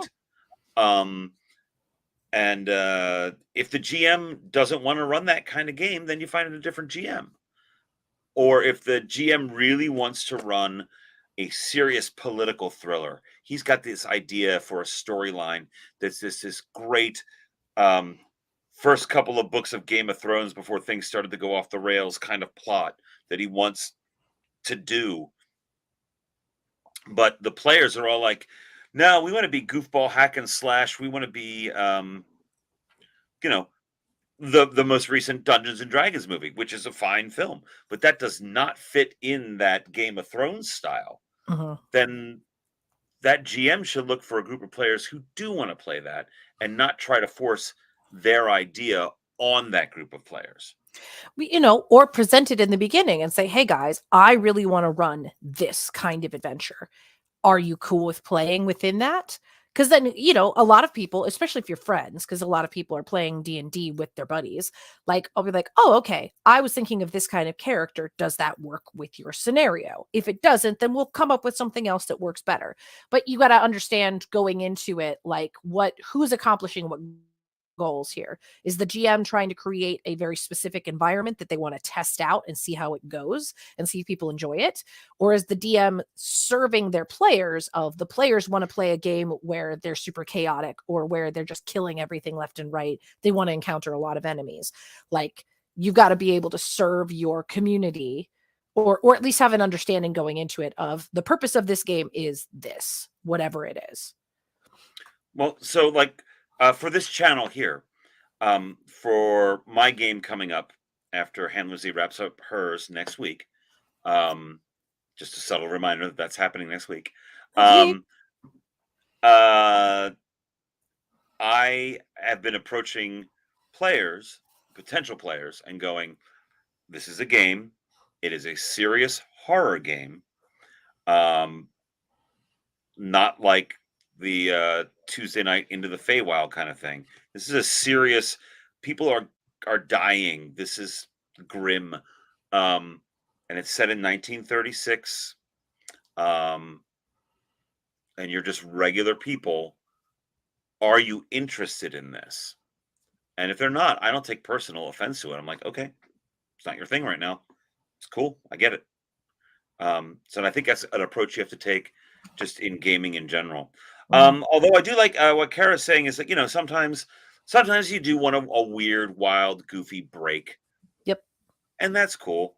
One shots are fun. Yeah, like a little one shot offshoot. Make sure that's what your players want. Or conversely, let your game master know that that's what you want. Hey, we've been playing this very serious thing. Can we have a gaming session where we get goofy and go off the rails for a little bit? And, you know, if you say it in advance, like, can we just have this? We want to do the serious storyline, but we also want to do, like, have these characters juxtaposed in a goofy rom-com scenario for some reason, just for funsies off to the side for once. A good game master is going to be like, yeah, I'll come up with something, not for this session, but for next session, I'll have something for you. And we can kind of go off on a little tangent. Great. Awesome. Wonderful. Again, communication is key. Exactly, Kara. Yeah. We were doing a serious one at one point, and it was around Christmas time. Handler Z was playing it, and suddenly they were going to help. There was an aid convoy going to a northern town that was snowed in, Vilhustad, and along the way, oh my god, that was such a fun game. The convoy got waylaid, and no one knows what happened to all of the food aid and the supplies and everything that was going up to Vilhustad. And they went and they found, and eventually it turned out that there was a red cap named I think it was Grinchlo. Yeah. And his hellhound Maximilian. So it was the Grinch who stole Christmas. And let me tell you, we got a full hour at least into that game before even the smartest players at our table picked up what was going on.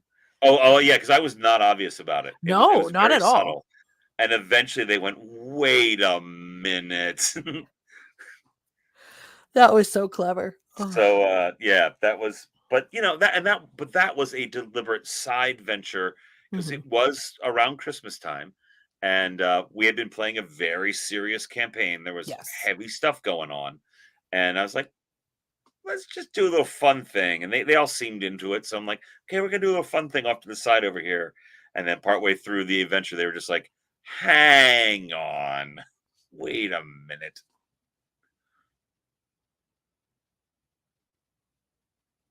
I'm reading the comments. That's why I just got quiet.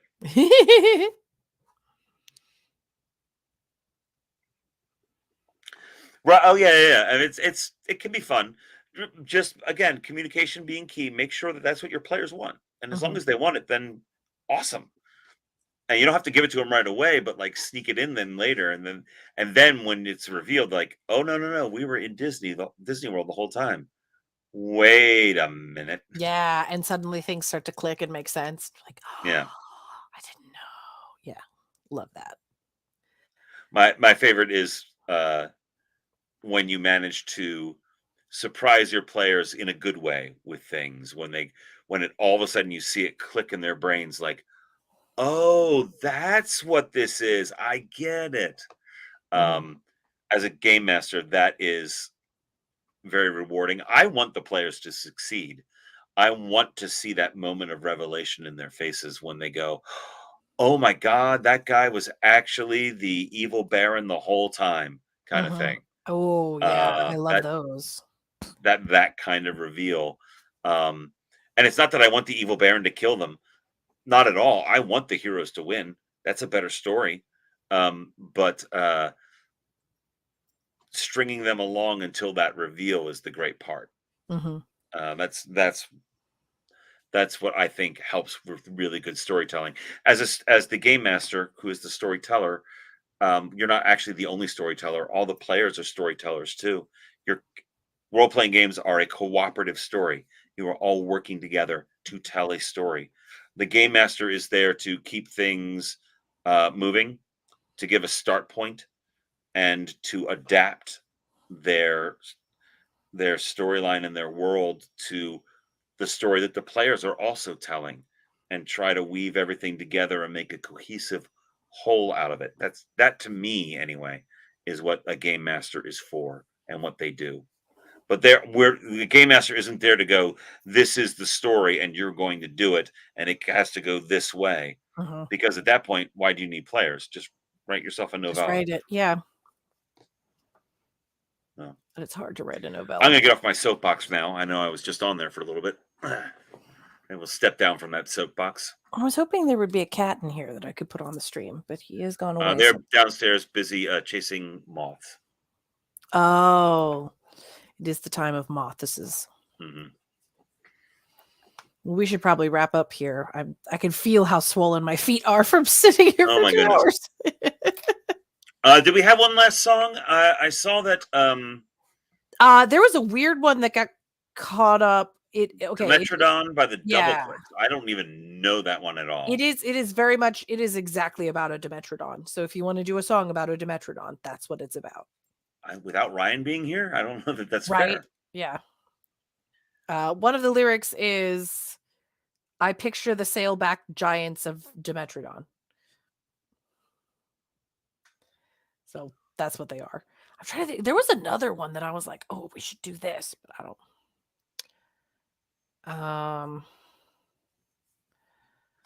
And it was for a different reason. It wasn't like, oh, I think these lyrics are stupid. It was like, wow, I wonder what they're actually saying here. I can't think of it off the top of my head. All right, there's the YouTube video of it. All right, where's the lyrics? Of the Dimetrodon song? The Dimetrodon song is, I'm scanning through it, is absolutely delightful. Mm-hmm. I don't think me doing it as a dramatic reading is helpful in any way because it is already delightful in and of Come here. itself. Come here. There you are. I don't think it needs a treatment by me. But I'm loving it, and when we're done here, I'm going to listen to it on YouTube. I found a cat. So thank you for that. Was it Johnny? Yeah, thank you, Johnny, for that. I'm going to pass on reading it just because I don't think me doing it is going to give it any more justice. But reading through the lyrics, I do recommend everybody here on the channel take the time to look at Dimetrodon by the Double Clicks. I'm just from looking at the lyrics, it looks like a lot of fun. Like they might be Giantsy kind of fun. Yeah. Like science, but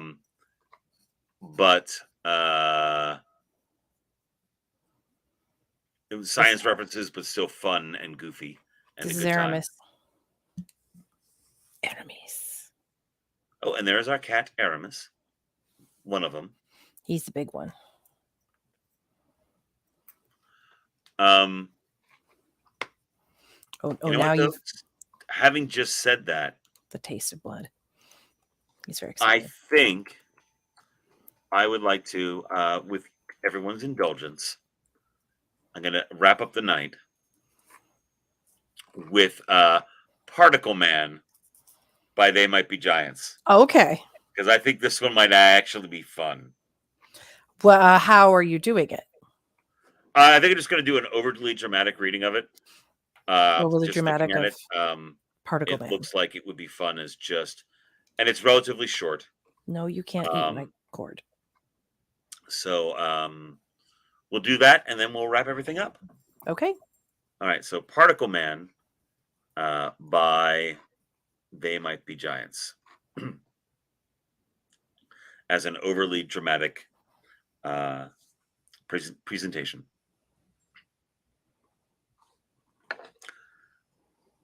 Particle Man, doing the things a particle can. What's he like? It's not important. Particle Man. Is he a dot? Or is he a speck? When he's underwater, does he get wet? Or does the water get him instead? Nobody knows. Particle Man. Triangle Man. Triangle Man. Triangle Man hates Particle Man. They have a fight. Triangle wins. Triangle Man. Universe Man. Universe Man. Size of the entire universe, man. Usually kind to smaller man. Universe Man. He's got a watch with a minute hand, millennium hand, and an eon hand. And when they meet, it's a happy land. Powerful Man. Universe Man. Person Man. Person Man. Hit on the head with a frying pan. Lives his life in a garbage can. Person Man. Is he depressed or is he a mess? Does he feel totally worthless? Who came up with Person Man? Degraded Man. Person Man. Triangle Man. Triangle Man. Triangle Man hates Person Man. They have a fight. Triangle wins. Triangle Man. There you go. So that was weird, but there it is. Dude, you got to be careful. My cat. Our cat. Well, friends, with that, I think we're going to pretty much wrap it up for this evening. My lovely bride is obsessed with the cat at the moment, so he's trying to eat he was trying to eat my cords, and then he was trying to go after the candle I had lit, and I was like, this is a bad choice, dude. choices were made. They were flawed. Yep, very. So thank you everyone so much for joining us on this little intermission session. We'll be back next week. Next week we'll be going back and finishing up our Delta Green game. Yes. Death is no parentheses. Unfortunately, one of our players couldn't be here tonight, so we'll wrap it up next week. Then following that, we'll segue right the very next week right into our chill game set in 1936 Can't eat that. in the South Pacific. In the South Pacific. So please join us for that. I'd like to take a few moments to thank our sponsors. Sponsors. So first of all, boy, I've had some red wine. I guess. First You're the only one who's allowed, so have fun. Yeah, I'm drinking for two since you can't. Yeah, if anybody wants to send us wine at the end of this adventure, please, October 1st, get me wine. That's all I want. True. So starting off, I would like to thank our good friends at 3DTU, 3DTU.org. If you would like some personalized gifts, dice towers, dice trays, journals, that sort of thing, wood burned, all that kind of great stuff. Check them out, 3d2u.org. We also have our sponsors, renadventures.com. Right now, they are in England and Scotland doing Dungeons and Dragons over there in actual castles. Actual But castle. this winter, well, I guess technically still fall, D&D in New Orleans, December 5th through the 9th. Come on down to New Orleans. We're going to game and also do some ghost tours, that sort of thing, in New Orleans. We're going to be playing 5e down there. But then it's going to culminate in a trip to the Louisiana Renaissance Fair, which is about 45 minutes outside of New Orleans itself. And your DMs for that adventure will actually, most of them, be performing at the Louisiana Renaissance Fair. So you get to see their alter ego that way. Also, please do check us out. Handler Z and I have a book out. Handler Z wrote it. It's called Dare, collection of short stories, various science fiction, horror, and then also poetry. It's available as a paperback and also as a Kindle and also as an Audible version, which I do the narration for, except for the poetry, which Handler Z does. And hey, we're having a baby. So if you are Yay! so inclined, target.com, there's our gift registry. The baby Z is what you want to look for when you get into that.